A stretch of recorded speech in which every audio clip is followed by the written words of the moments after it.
Well, good afternoon. I will call to order the February 18th meeting of the Oklahoma City Riverfront Redevelopment Authority. The first item is items from the chairman, and I don't have anything today. Item 3 is the minutes. Any changes or corrections to the January 21 minutes? Move approval. Second. Cast your votes. Passes unanimously. Item 4 is the consent docket. We have an oil and gas revenue report and a river corridor events update. Any questions on either one of those? Move approval of both items. Cast your vote. Passes unanimously. Item 5 is the primary agenda items. Item A is to receive Oklahoma River Maintenance Projects update. Jim, you got something for us?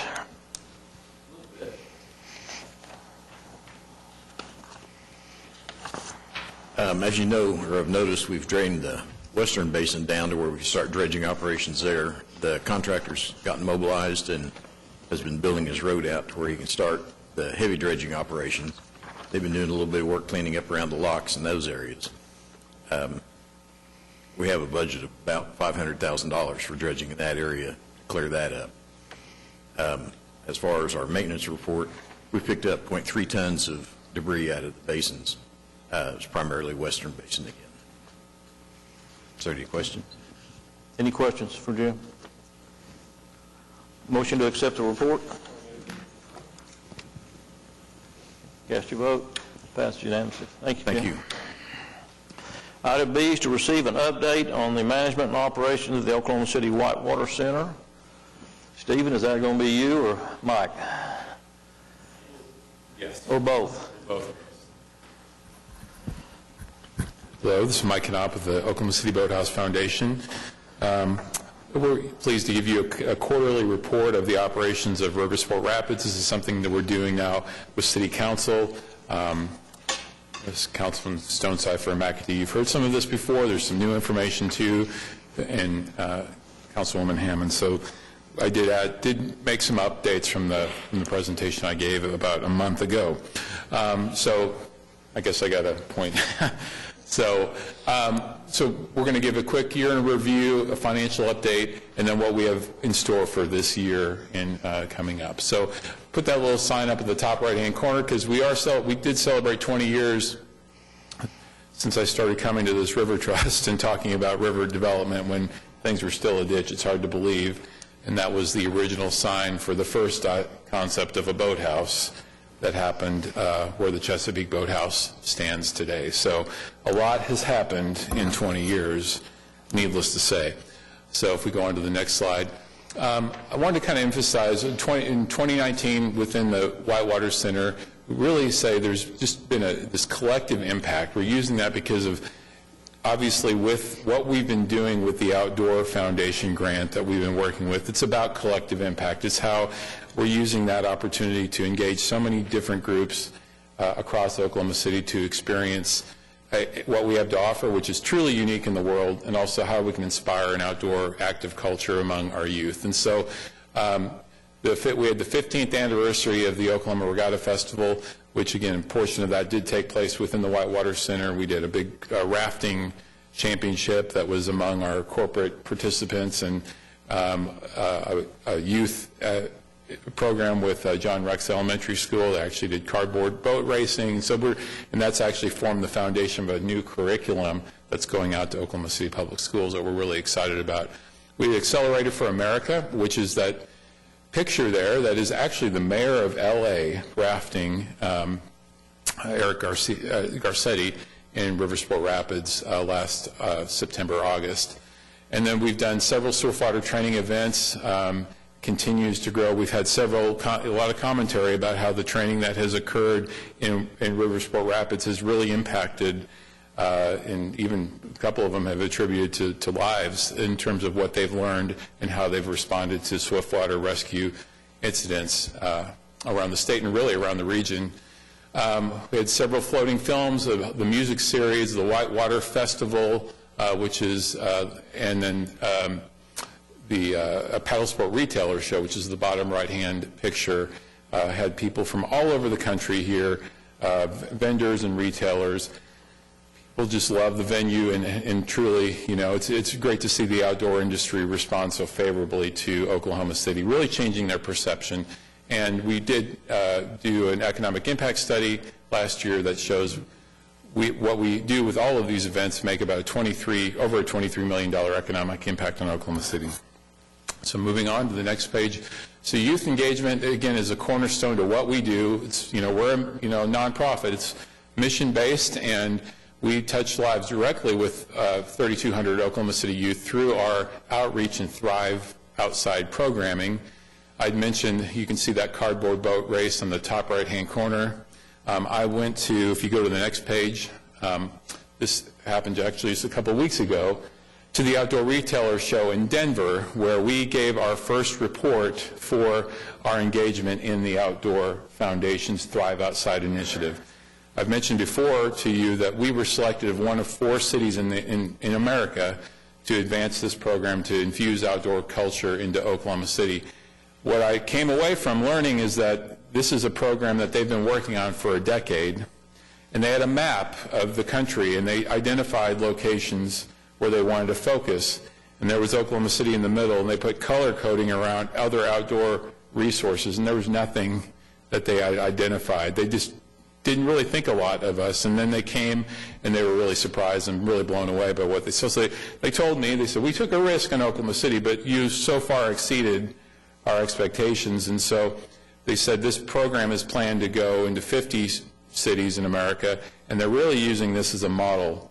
Us, San Diego, Atlanta, and Grand Rapids. So again, I think it's a great opportunity. It's really changing perceptions about Oklahoma City, and we think there's a good platform to build upon. You'll hear a little bit about how that's going to form the basis of our fundraiser for 2020.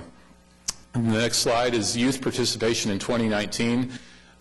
We wanted to put some value to that, and so when you look at the total value of participation through our Thrive programs, through all of our youth leagues, we have about 15 Oklahoma City public schools, middle school, high schools that have rowing teams at no cost. So we provide that through grants, and we provide the coaching and equipment. They're just now starting up. In fact, actually, I want to say this, there is a winter league, and they're starting up. Next weekend is the Barton Nadia Sports Experience at the Cox Center. And so if you go down there on Saturday, you'll see a lot of kids on rowing machines racing. You'll see their boat on the screen. And so that's just something that they do before they get on the water. And we're going to have a lot of activity. The program continues to grow.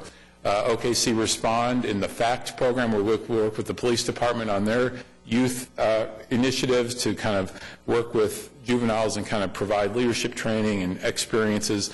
And then the Thrive, or the OKC Respond program also involves physical and mental health programming within the boathouse for our first responders, police, and fire.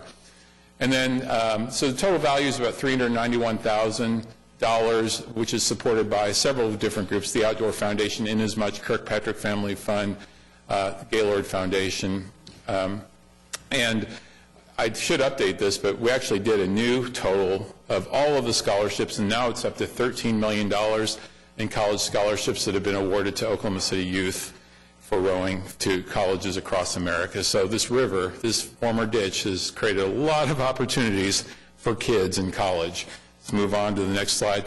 This is the map that Thrive, the Outdoor Foundation, created that kind of represents all of our resources and our partners through this initiative, and a picture from our urban camping day, which leads me to the next slide. I just want to mention, I wanted to just share a really quick quote. It says, what I learned was that spending time outdoors is almost always a bonding experience, even in this urban setting. The kids had much of the same positive experience that I strive for in the mountains. It doesn't need to be a pristine wilderness in the darkness of night with a sky full of Milky Way. These kids soaked up the chilly downtown outdoors and had a blast. The point is, we can create an outdoor experience right in downtown Oklahoma City, and this was the coordinator of our outdoor club. So we think there's a really great, really awesome opportunity moving forward. Going to move ahead with private events. That's one of the great things about the Boathouse District is we have a lot of the events for other nonprofits that use our facilities for their fundraising events. So whether it be the Lyric Theater, the Light the Night event, we do a lot of weddings too, and then another example is the Oklahoma Book Festival that brought thousands of people down. And and we've been doing that the past couple of years. It takes up the whole venue. Moving on to the next slide, I wanted to mention social media.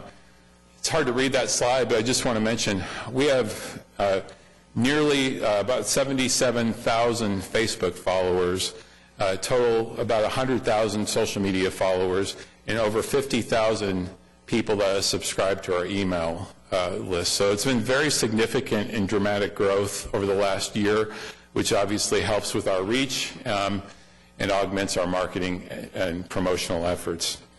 So with that, I'm going to bring up Stephen Ball, our Chief Operating Officer, who's going to go through the financial aspect of Riversport Adventures.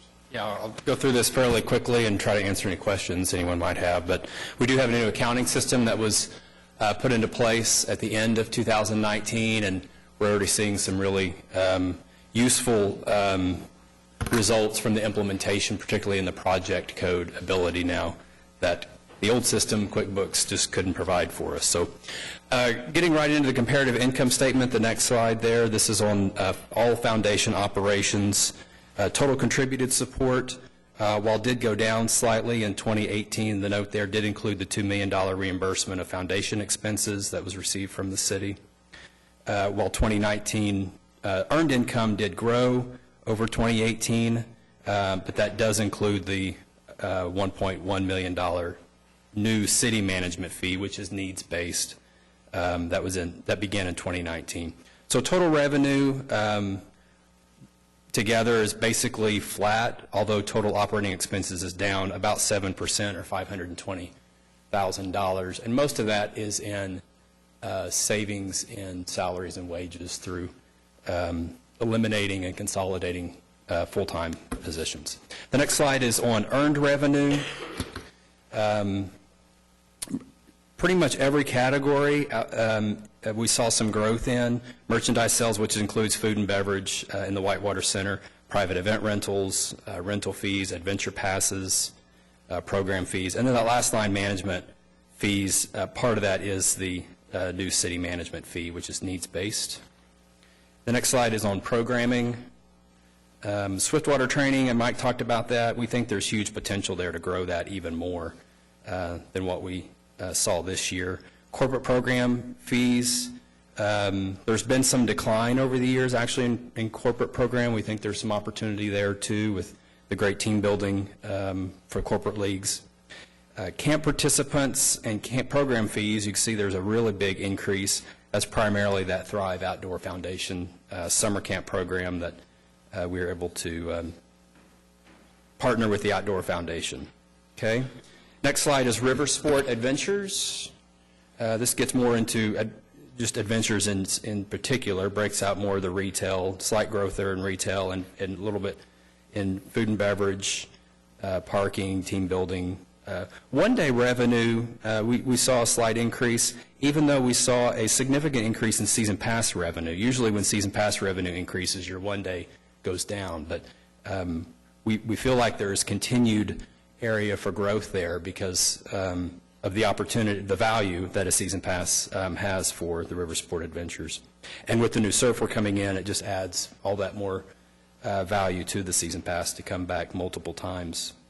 So total season pass units, you see we had a really nice growth over 2018, and we think because of the new surfer, we're anticipating that to go up as well. Total rafters for 2019 were up 18%. So we rafted 18% more people in 2019 than we did in 2018. So a lot of that was because of the increased season pass because they come back multiple times. So a quick slide there on the management fee. Approved was $1.5 million for fiscal year 1920.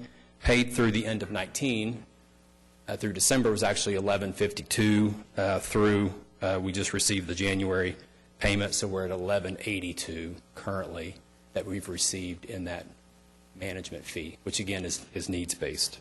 Okay, quickly on the budget, 2020 budget overview. The next slide is the income.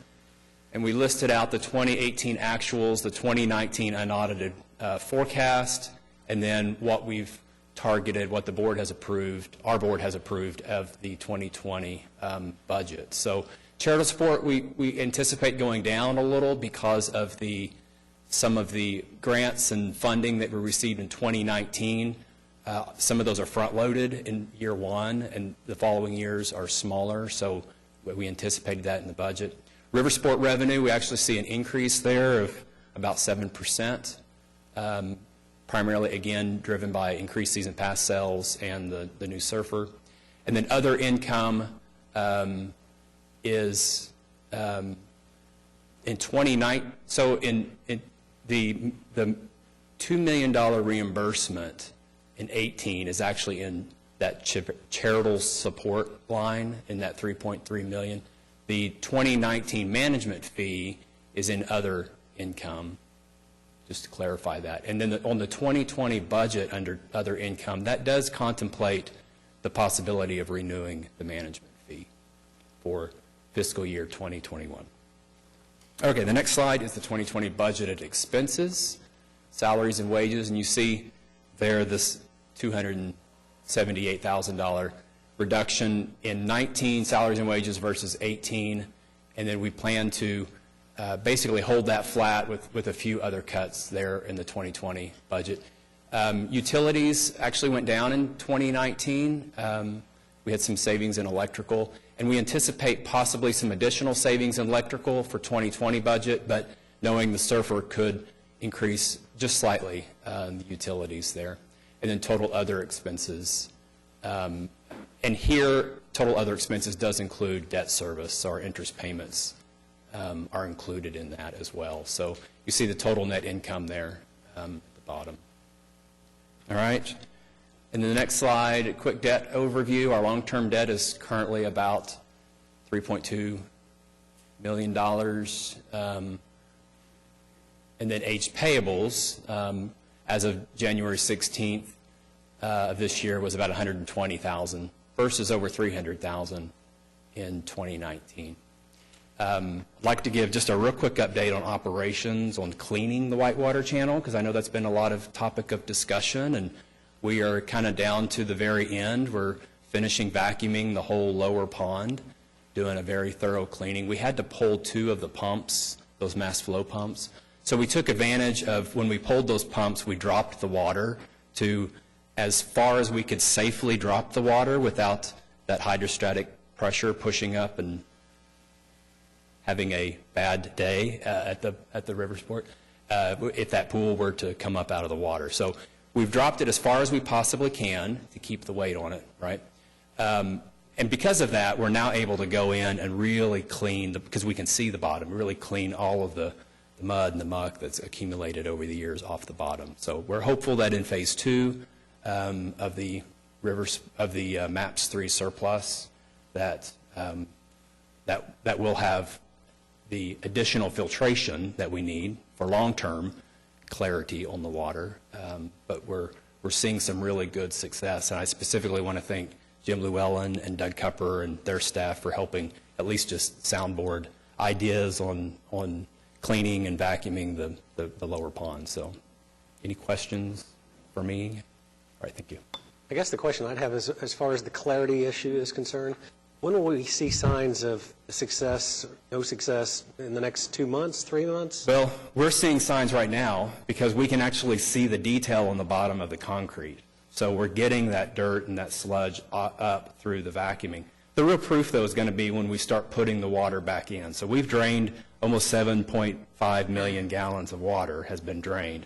When we put that water back in starting March 1st and we turn the pumps on, that's where the proof is in the pudding that it's worked. Thanks. So, yes. One critical part of that, though, Councilman, I did want to mention, we did drain the water after 2016. If you recall, when we opened the Whitewater Center, it was, there had been no water in it, and then we had a lot of construction dust and things that went in there, and when we opened it on opening day, the water was brownish, and so we actually drained the water down to about this level in early 2017.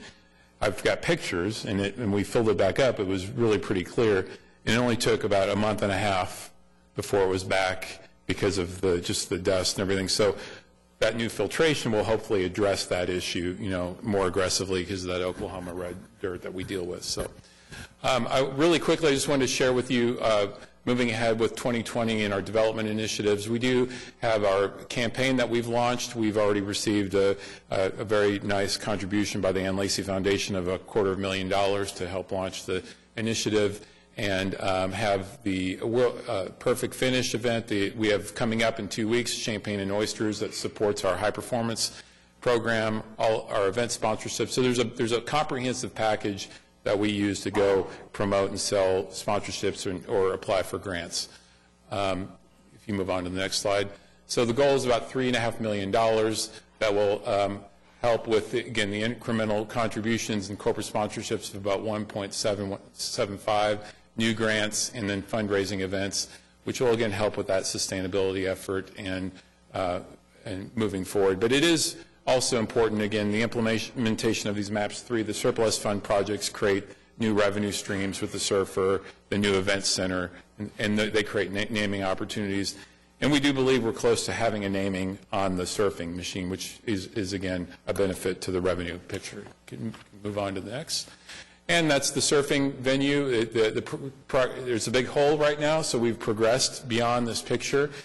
We expect that to be open in May. We actually have just committed, we have a world tour, flow tour event that will be in early August, so it'll be bringing in competition, so our kids will actually be able to train and surf at a competition in August. And then I want to talk a little bit about the master plan. If we go to the next slide, this is Wade Scaramucci and his team have created we call it 2.0. This is contemplating opportunities for the future of how we might integrate commercial development into the Boathouse District, which we think is a very important part of the vision moving ahead, and how does it complement what we've created, creating a real robust, taking this world-class differentiating venue that we have with Oklahoma City and make it better and make it more of a year-round destination. So if you go to the next slide.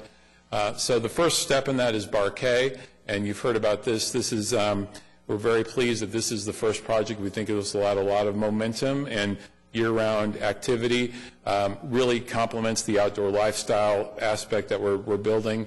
If you keep going through so this is an idea of what it will look like. It'll be on the near I-35 near the cul-de-sac on the northeast side of the venue. And Kansas City location has been very, very popular. About 30,000 people in a month come to it for everyone. And it's got a really good restaurant. So even if you don't have a dog, it's still a great place to go and hang out. They have they spend a lot of time really making sure the food is great and the experience is great. And so you move on. So that gives you an idea of the layout. They're hoping that they will get this started here very, soon, and with the idea that it opens in early 2021.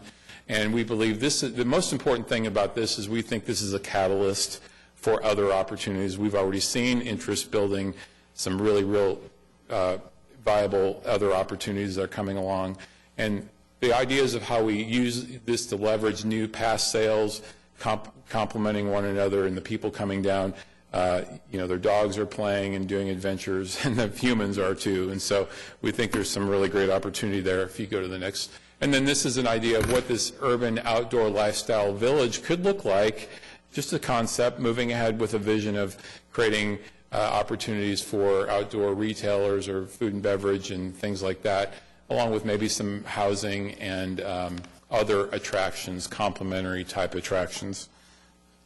And then finally, our 2020 events, and that's not even a complete list now. It just is, we have a lot going on, as we always do, but this year in particular, I had mentioned the Olympic trials, a marquee event, two rounds of that in early May. And then last week we announced this is a huge opportunity for Oklahoma City and really the state, that the International Canoe Federation is going to be bringing the new Super Cup event 2 weeks after the Tokyo Olympics. All the Olympic medalists in the sport of canoe kayak will come to Oklahoma City, race for the first time ever in the sport under the lights, because they can only do it here. I guess imagine that is what I'm supposed to say. It really goes along with the new state brand and the idea that we will have this broadcast live on NBC and also Eurosport, and they expect about 10 million European viewers of this event. So That will coincide with the USO Warrior Weekend, and they expect to have several thousand people down celebrating our military and having Wounded Warrior programs, and that'll happen in August. So you can move on to the next. So that's the Warrior Week. So there's a lot in store for 2020. We're really excited about all of what is to come. So with that, that's the Olympic trials, and we will send you more information on that. And I appreciate time if there's any questions. Sorry, there's a lot to it. So, okay, thank you. We need a motion to accept that report. Cast your vote. Passed unanimously. Item C is to receive an update from Lost Lakes Development, LLC on proposed zoning changes related to their area, 3501 Northeast 10th. Roger, how are you doing? Good. Roger Skeen with Garrett Lost Skeen. Lakes. This is Garrett Skeen. We are doing PUD 1749. We went to pull a permit on a piece of property, which on this map it's depicted as item 6, track 6. We found out at that time that we had a piece of property that was mistakenly put in PUD 1631. Along with that piece of property and another piece of property that we didn't even own it. There were two pieces that were mistakenly put in the PUD. So we created this PUD to take track 6, turn it back into residential, and then to take the tract out of there that we didn't even own just to make it go away. In addition to that, we are adding the agricultural element for our property, just for the private property. Met with Councilman Nice back in December, and she was fine with everything we did on our private property, but she did not want the rezoning change to the city property, the River Trust lease that we have. So PUD 1631 is going to remain the same. 1749 are just going to be the minor changes that we talked about.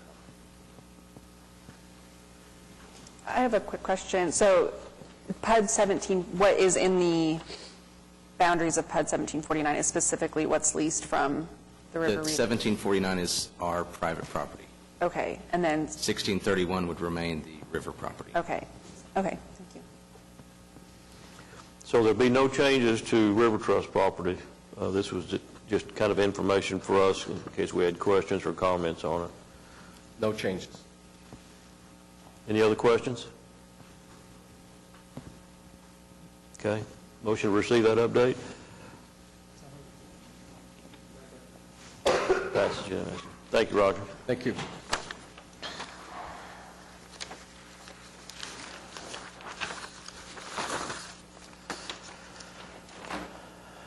Item D is to receive the Riverfront Redevelopment Authority schedule of cash receipts and disbursements for the period ending December 31. Any questions on this? Any motion to receive? Cast your vote. Passes unanimously. Item E is our audit contract between the River Trust and Allen Gibbs and Hollick LC for fiscal year 1920. This is the same group that did it last year, I believe. Any questions on it? Motion to approve the audit, approve the contract? Cast your vote. Passed unanimously. Item F is to recommend the City Council adopt an ordinance relating to parks, recreation, cultural affairs, amending Section 38-93 of Division 1 of Article 4 of Chapter 38 of the Municipal Code 2010 as amended, pertaining to animals generally.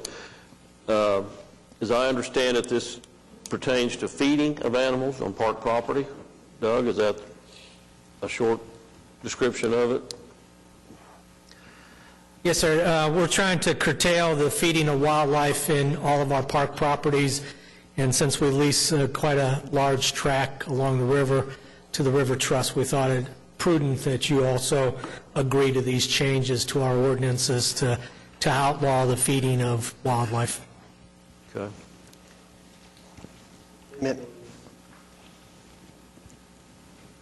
Did we get a motion? Okay. I did have one quick question, and it's got nothing to do with the River Trust land. How does this pertain to feral cats? Feral cats are excluded from the ordinances because of the working relationship that we have with animal control and their quote-unquote cat wranglers, and it is a city council authorized program to have colonies of feral cats that have been spaded and neutered in certain locations. Most of these are on actual water utility trust properties, not necessarily parklands or river trust, but they're excluded, and it's a controlled circumstances through animal control. Okay, thank you. Any other questions? Mr. Chairman, if I may, I have Sure. a bit more explanation for this proposed ordinance. I know that we already have a motion on the table here, but Mr. Cupper, our Parks Director, has provided a great summary of it. Nutshell, it's to prohibit the feeding of wildlife within city parks, lake reservations, and the North Canadian River Corridor Recreation Area. Some people would ask why we would want to do that. So we have a bit more information. Heather, if we can go to the second slide there. While feeding wildlife is generally regarded as generally well-intentioned, there are negative consequences to doing so. And the information on this slide is from the U.S. Department of Agriculture. It's actually bad for wildlife. Human food is not healthy for wild animals, and they don't need human food from humans to survive. And they can become malnourished and die if fed the wrong foods. And furthermore, animals cannot distinguish food from wrappers or foil and can get sick eating those items. It can also lead to an overpopulation of wildlife and additional public health concerns with large concentrations of ducks and geese. Can result in a lot of waste in our city parks and along our river trails. It also interferes with animal behavior, can make animals more aggressive when they become more exposed to humans, and it interferes with their migratory patterns, which results in a loss of biodiversity. And it also creates additional hazards and nuisances. It's dangerous for aviation, of course, and animals that are fed along roads tend to stay near roads, which increases the chance of vehicle-animal accidents. And Heather, if we can go to that final slide. This is simply an informational poster provided by the USDA that is commonplace throughout the U.S. And so some of the reasons behind this ordinance. And I know that our council members are seeing this for the very first time, so happy to respond to any additional questions that you might have. Any other questions? I understand the need for it and agree with it. Enforcement is the biggest issue on it. It's kind of hard to stop mama from letting the kids feed the ducks out there sometimes. But I have a motion, and it passes unanimously. Item G is a resolution accepting the annual inventory of the Oklahoma River Rowing and Canoe Kayak Race Course, including the City of Oklahoma City property that was obtained by the Boathouse Foundation through a settlement, tobacco settlement, and then transferred to the city. This is an annual inventory that they're required to give to us of the property. Any questions? Cast your vote. It passes unanimously. Item 6 is the claims docket. Any questions on the claims?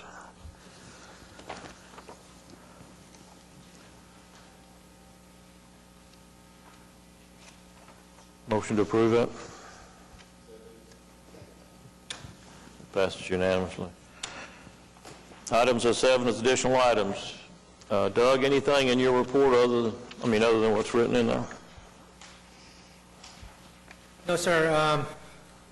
We kind of a quiet month. We appreciate your consideration of the report as filed. Any questions of Doug? Motion to receive that report? Let's approve unanimously. Thank you. Connie, any comments by trustees? Any citizens wanting to be heard? Very good. We are adjourned.